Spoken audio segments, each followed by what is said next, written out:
تو میرا نبی کہتا ہے صبح سے شام تک اس کے لیے جنت میں 2 دروازے کھل جاتے ہیں. واہ، اور یہ بات سچ بھی ہے. Hello guys, welcome to our channel. اور آج ہم لے کے آئے ہیں مولانا طارق جمیل ایموشنل بیان آن ماں باپ. ماں باپ کے اوپر اگر کوئی بھی بیان ہوتا ہے نا تو وہ بہت زیادہ ایموشنل ہوتا ہے، لیکن یہاں پہ مطلب ایسے ہمیں لوگ سیکھ دے دیتے ہیں اور بتا دیتے ہیں، پر یہاں پہ میرے خیال سے ہمیں چیز جو ہے شاید اسلامک وے میں بتائی جائے گی کیسے ہوتا ہے، کیا ہوتا ہے. اینڈ مولانا طارق جمیل جی کی یہی ہے کہ وہ ہر چیز کو بہت پیار سے سمجھاتے ہیں. سنتے ہیں اس میں انہوں نے کیا کہا ہے. اور میرے کو مطلب کہ ڈیفینیٹلی اس میں یہی بتایا ہوگا کہ ماں باپ کو کیسے ہمیں ٹریٹ کرنا چاہیے، یا پھر ہمارے لیے ماں باپ کیا کیا چیزیں سیکریفائز کرتے ہیں. اس میں بیسکلی ماں باپ کی امپورٹینس ہی بتائی ہوگی جہاں تک مجھے لگ رہا ہے. اور ہم لوگوں نے پرانی ان کی کافی ویڈیوز دیکھ رکھی ہے اور یہ بہت اچھے سے چیزوں کو ایکسپلین کرتے ہیں جو کہ بہت اچھے سے ہمیں سمجھ بھی آ جاتا ہے. تو دیکھتے ہیں پھر آج کی ویڈیو میں کیا ہونے والا ہے. دیکھ لیتے ہیں کیسا ہوگا. تو آپ بھی دیکھو، ہم بھی دیکھتے ہیں. Let's start.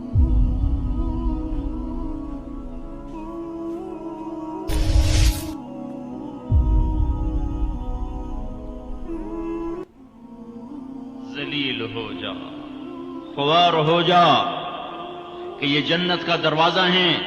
جس نے صبح صبح اپنے ماں باپ کی زیارت کر لی، نہ خدمت کی نہ حال پوچھا، صرف زیارت صرف دیکھا اور لوٹ گیا، تو میرا نبی کہتا ہے صبح سے شام تک اس کے لیے جنت میں 2 دروازے کھل جاتے ہیں. واہ، اور یہ بات سچ بھی ہے.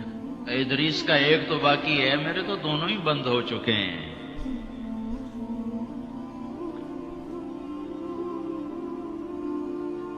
بدبخت ہے وہ انسان جسے بوڑھے باپ ماں باپ ملیں پھر ان کی دعاؤں سے جنت میں نہ چلا جائے. ایک خاتون نے پیغام بھیجا اللہ کے نبی کی خدمت میں، یا رسول اللہ، میرے خامند علقمہ رضی اللہ تعالی عنہ صحابی ہیں، صحابی، ساری دنیا کے غوث ابدال کتب کٹھے ہو جائیں، ایک صحابی کی تھوک کے برابر نہیں ہو سکتا. اور ان پر یہ حال آیا کہ ان کی بیوی نے پیغام بھیجا، یا رسول اللہ، علقمہ موت کی حالت میں ہے، کلمہ نہیں پڑھا جا رہا. ایک سادہ سا عام مسلمان بیچارہ، کمزور درجے کے ایمان والا بھی کلمہ پڑھتا ہوا جاتا ہے، اور اتنے بڑے صحابی کلمہ نہیں پڑھا جا رہا. یہ کیسے؟ تو آپ نے پوچھا ماں باپ میں کون ہے؟ کہا جی ماں. ناراض کے راضی؟ کہا جی ناراض. فوراً انہیں بلوایا. علقمہ کی ماں، کہو تو میں تیرے پاس آ جاؤں، وہ چاہے تو میرے پاس آ جا. کہا یا رسول اللہ میں آ رہی ہوں. آ گئی. تجھے علقمہ سے کیا شکایت ہے؟ یا رسول اللہ مجھے اس سے کوئی شکایت نہیں، اس کے دین کی کوئی شکایت نہیں. تہجد گزار ہے، شب بیدار ہے، عبادت گزار ہے، پر جب مجھ سے بات کرتا ہے میرا جگر چیر کے رکھ دیتا ہے. زبان اس کی گندی ہے، ارے زبان غلط استعمال کرتا ہے. میں ماں ہوں، میں نے دودھ پلایا ہے، جب وہ مجھ سے تیزی میں بات کرتا ہے میرا جگر کٹتا ہے. صحیح بات. جب اولاد ماں باپ سے کہتی نا تو آج تک میرے واسطے کیتا کی ہے،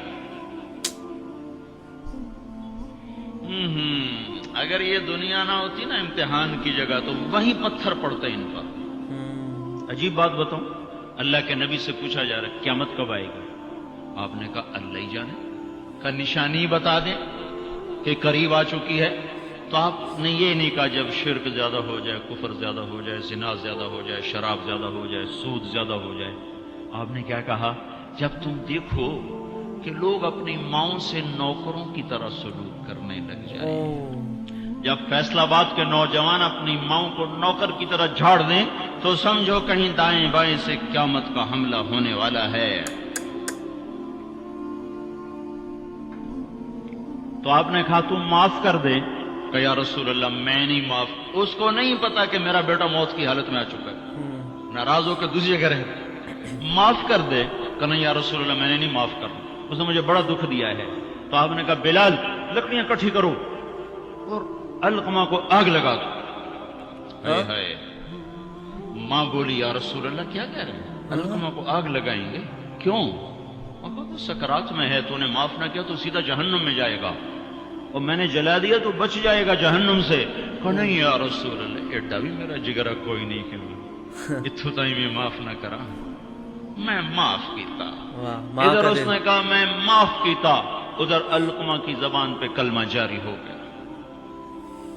پھر آپ نے خود ان کا جنازہ پڑھایا, ان کے دفن تک شریک رہے. پھر واپسی پہ فرمایا سن لو, جس نے ماں باپ کو دکھ دیا اس پہ اللہ کی لعنت, اس پہ فرشتوں کی لعنت, اس پہ زمین آسمان کی لعنت. نہ اس کی نماز قبول ہے, نہ روزہ قبول ہے, نہ صدقہ قبول ہے. اور موسیٰ علیہ السلام نے کہا یا اللہ میرا جنت کا ساتھی کون ہے؟ تو اللہ تعالیٰ نے فرمایا فلاں قصائی. قصائی نہ کوئی عابد نہ زاہد ہے, نہ کوئی عالم نہ صوفی نہ مجاہد نہ غازی, فلاں قصائی. یہ کیا؟ موسیٰ علیہ السلام حیران ہو گئے, قصائی میرا ساتھی کدو بن گیا؟ یا اللہ کہاں ہے؟ بازار میں فلاں جگہ. وہاں پہنچ گئے, پوچھتے پوچھتے پھر فلانا قصائی کڑا ہونا کہ جی وہ بیٹھا. عام قصائی گوشت بیچ رہا ہے, حیران دیکھ رہے ہیں. شام ڈھل گئی, گوشت بک گیا, ایک پارچہ تھیلے میں ڈالا, کندھے پہ لٹکایا, دکان بند کر کے چلا. موسیٰ علیہ السلام کہنے لگے میں تیرے نال آ سکا؟ اس نے کہا آ جا. اس کو نہیں پتا یہ موسیٰ ہے. آ جا. گھر پہنچا, گوشت صاف کیا, بوٹیاں بنائی, ہانڈی چڑھائی اور آٹا گوندنے بیٹھ گیا. پھر آٹا گوند کے اس کو رکھا, وہ خمیر ہو گیا. پھر ادھر سالن اتارا, روٹی پکائی, سالن روٹی تیار کر کے تھالی میں سجا کر ایک پوری ایسے روئی کے گالی کی طرح پڑی ہوئی خاتون, اس کو کندھا دے کے اٹھایا اور پھر ایک ایک نوالا بنا کے اس کے منہ میں ڈالا, کھلا کھلا کے. جب اس نے کہا بس تو اس کا منہ صاف کیا. جب اس کو لٹانے لگا تو وہ بڑبڑانے لگی. تو موسیٰ علیہ السلام نے پوچھا بھائی یہ کون ہے؟ کہا جی میری ماں ہے. صبح اس کے سارے کام کر کے جاتا ہوں, واپس آتا ہوں تو پہلے اس کی خدمت کرتا ہوں, پھر اپنے بچوں کو دیکھتا ہوں. آپ نے فرمایا کیا کہہ رہی تھی؟ کہا جی کملی جو ہوئی, ماں جو ہوئی, جدا دی خدمت کرا شروع ہو جاندی اللہ تنو جنت جو موسیٰ دا ساتھی بناوے. میں کتھے تے موسیٰ کتھے, میں کتھے تے موسیٰ کتھے. یہ ماں ہے, ماں. جس کی مر جائے وہ فقیر ہو جاتا ہے, جس کا باپ بھی مر جائے تو بالکل ہی ویلا ہی ہو جاتا ہے. موسیٰ علیہ السلام کی والدہ کا انتقال ہوا تو طور پہ آیا کرتے تھے. اللہ تعالیٰ نے فرمایا موسیٰ سنبھل کے آیا کرو, دعا دینے والی چلی گئی, سنبھل کے آیا کرو. آپ جنت میں تشریف لے گئے تو آپ کو جنت میں قرآن کی تلاوت کی آواز آئی. آپ نے کہا یہ کون تلاوت کر رہا ہے؟ تو فرشتوں نے کہا جی نعمان بن حارثہ. نعمان بن حارثہ بڑے صحابہ, پہلے 6 صحابی مدینہ کے جنہوں نے آپ کے ہاتھ پر بیعت فرمائی تھی نبوت کے 11ویں سال, ان میں سے ایک ہے نعمان. تو وہ تو مدینے میں بیٹھا ہوا ہے, آواز جنت میں کیسے آ رہی ہے؟ یہاں لاؤڈ سپیکر سے آواز جا رہی, لاؤڈ سپیکر بند کرو آواز آگے نہیں جائے گی. نعمان کے پاس کون سا مائک اور سسٹم ہے جس سے مدینے کی تلاوت جنت میں سنائی دے رہی ہے؟ تو فرشتوں نے کہا جی ماں کا فرما بردار ہے. ماں کی خدمت کی وجہ سے جنت اس کی تلاوت سے گونجتی ہے. کیسے فرما بردار تھے؟ ماں کے کپڑے خود دھوتے تھے, بیوی سے نہیں دھلاتے تھے. کتنے گھروں میں یہ لڑائی ہے, پتر آپ کچھ نہیں کرتا, بیوی نے تو کر, تو میری ماں دی کر. اور پاگل تو بھی تو کچھ کر, تو اس کے پیٹ سے نکلا ہے, تو اس کے کپڑے دھو. ماں کے کپڑے خود دھوتے تھے, ماں کا بستر خود بچھاتے تھے, ماں کے لیے سالن پکاتے, روٹی پکاتے, سامنے بیٹھ کے نوالے بنا بنا کے کھلاتے, سر میں تیل لگاتے, کنگھی کرتے, جوئیں نکالتے. اتنے کام ماں کے کیا کرتے تھے. اور ماں نے کوئی کام کہا اور سمجھ میں نہیں آیا تو دوبارہ نہیں کہتے تھے اماں موڑا کھین میں نے پتہ نہیں لگا. بیوی کو اشارہ کر کے باہر بلاتے, پھر کہتے اماں نے کیا کہا تھا مجھے سمجھ میں نہیں آیا. ہائے ہائے بھائیو, مر تو سب نہیں جانا ہے, پر جب مائیں مر جاتی ہیں شیرازے بکھر جاتے ہیں. ایک ماں 10 بچوں کو سنبھالتی ہے, 10 بچے ایک ماں نہیں سنبھالتے. واہ. اور ماں باپ کافر بھی ہوں گے تو اولاد کے لیے ہاتھ اٹھائیں گے تو اللہ آسمانوں پر اٹھائے گا. ہاں ماں باپ ایسی چیز ہے. اللہ تعالیٰ نے کہا تیرے ماں باپ کافر بھی ہوں تو ان کی گستاخی نہ کرنا, اطاعت بھی نہ کرنا, گستاخی بھی نہ کرنا. تو بھائیو موت تو سب کے لیے ہے, سارے ہی مر جائیں گے.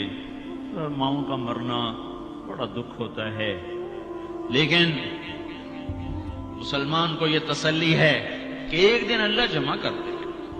جنات عدن يدخلونها ومن صلح من آبائهم وأزواجهم وذرياتهم والملائكة يدخلون عليهم من كل باب سلام عليكم بما صبرتم فنعم عقبى الدار. دنیا میں اطاعت سے زندگی گزار لو, اللہ آخرت میں جنت کا دروازہ کھولے گا. اگر جا چلا جا, ماں باپ کو بھی لے جا, بیوی بچوں کو بھی لے جا. بہت ہی زیادہ اچھی ویڈیو تھی, اور اس میں بتایا تھا کہ کیسے بیسکلی ہمیں اپنی ماں باپ کی, اسپیشلی ماں کی, چلو 1 2 3 اسٹارٹ. بہت ہی زیادہ اچھی ویڈیو تھی, اور اس ویڈیو میں ہمیں یہی بتایا تھا کہ کیسے ہمیں اپنی ماں باپ کی سیوا کرنی چاہیے. اور اس میں یہ والی اسٹوری بھی سنائی تھی کہ ایک جو آدمی تھا وہ اپنی ماں کی بالکل بھی مدد نہیں کرتا, آئی مین اس کے بارے میں برا بولتا تھا, اس کو جب بھی غصہ آتا تھا وہ ان سے بہت بدتمیزی سے بات کرتا تھا. لیکن ایک ماں ایسی تھی, وہ بھگوان, وہ جب ان کے بیٹے کو جب نرک بھیج رہے تھے, اسٹل انہوں نے ایسے بولا کہ نہیں میرا بیٹا اتنا بھی برا نہیں, اس کو چھوڑ دو. پھر اس میں پھر وہ کسائی والا بھی جو اسٹوری تھی وہ بھی بتائی گئی کہ ایسے ایک کسائی ہے, وہ پورے دن اتنا کام کر کے آتا ہے, اتنا تھکا آتا ہے, پھر بھی اپنی مما کے لیے کھانا بناتا ہے, ان کی سیوا کرتا ہے, ان کے کپڑے دھوتا ہے, ان کے بیسکلی سارے کام کرتا ہے, اس لیے اس کو جنت میں جگہ ملی. اور مجھے ایسے لگتا ہے کہ جیسے ہمارے ماں باپ ہمارے لیے بہت چیزیں کرتے ہیں, بہت چیزیں سیکریفائس کرتے ہیں, تو سیم ہمیں بھی کرنا چاہیے. اور بہت زیادہ دکھ بھی ہوتا ہے کہ جیسے جب وہ بوڑھے ہو جاتے ہیں تو ہم لوگ, بہت سارے لوگ ہوتے ہیں کہ ان کو اولڈ ایج ہاؤس میں بھیج دیتے ہیں ان کو, تو وہ بہت زیادہ غلط چیز ہوتی ہے. جیسے ہمارے پیرنٹس ہماری کیئر کرتے, سیم ہمیں بھی ان کی ویسی ہی کیئر کرنی. بالکل. اور یہاں پہ بہت ساری جب ایسی ویڈیوز دیکھتے ہیں نا جہاں پہ دیکھتے ہیں کہ لوگ ماں باپ کو مار رہے ہیں, ان کی رسپیکٹ نہیں کر رہے, وہ دیکھ کے بہت زیادہ دل چبھتا ہے, بیکاز ماں باپ نے کس طریقے سے تمہیں پالا ہے.